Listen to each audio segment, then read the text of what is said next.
Hello students, परीक्षा सभी के नज़दीक आ चुके हैं और सभी लोग परेशान भी हो रहे हैं कि कैसे तैयारी करना है या फिर कैसे तैयारी ना करें। तो बहुत सारी वीडियो मेरे ही चैनल पर मिल जाएंगे, लेकिन आज हम बात करने वाले हैं कि अगर आप परीक्षा में गए हो और परीक्षा हॉल में आपको क्वेश्चन का आंसर याद ही नहीं आ रहा है, ऐसा नहीं है कि आप उसको नहीं जानते हो, शायद एक आध बार उसको पढ़े हो, उसका एग्जैक्ट आंसर नहीं निकल के आ रहा है, तो आपको उस समय पर क्या करना होगा। मैं यह बिल्कुल नहीं कह रहा हूँ कि आप एकदम अनपढ़ हो, एकदम नहीं पढ़े हो और जा करके आप लिख करके आ जाओगे।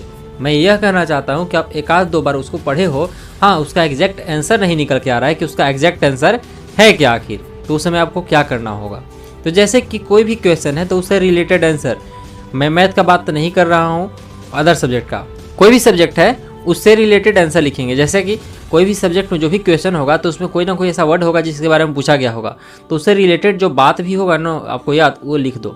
इससे क्या होगा ना कि चेक करने वालों को कुछ ना कुछ तो मालूम चलेगा कि हाँ इसके बारे में कुछ ना कुछ तो इसको मालूम था।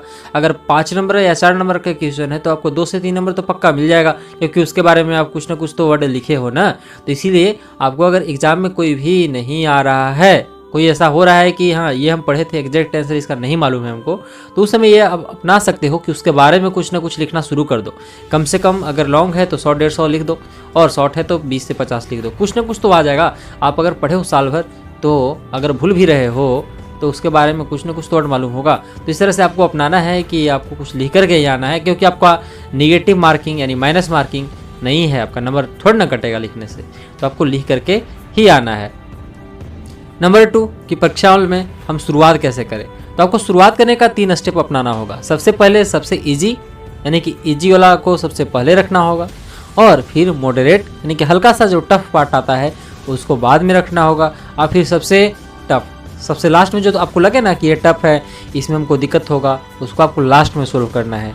क्योंकि अगर आप टफ को उठा के बैठोगे ना तो आपका समय भी बर्बाद होगा, आप स्ट्रेस में भी आ जाओगे क्योंकि आपसे सोल्व तो होगा नहीं, और आप जो आसान क्वेश्चन होगा उसमें भी अधिकांश गलती कर बैठोगे। तो आपको सबसे पहले आसान ही उठाना है कि आप आसान पर 100% दे करके वहाँ से 100% ले लो, ठीक है, आसान से। फिर मॉडरेट आपका देखो, जब आप आसान सोल्व कर लोगे ना तो आपको दिमाग के पास एक मैसेज आएगा कि हाँ आप एक वर्क पूरा कर लिए हो ठीक ठाक, अब दूसरा वर्क में आप लगे हो, और शायद उसको भी आप पूरा कर लोगे। और टफ वाला में भी अगर दिमाग लगा देते हो तो वो भी आपका ठीक हो जाएगा। तो इस तरह से इस स्ट्रेटेजी से आप एग्जाम दिया करो ताकि आप सफल हो। तो ठीक है, इसी तरह के एग्जाम टिप्स के लिए मेरे वीडियो को लाइक करके चैनल को सब्सक्राइब कर लेना। मैं समय समय पर अच्छा वीडियो लाता रहूँगा। थैंक यू, मिलते हैं नेक्स्ट वीडियो में नए टॉपिक के साथ।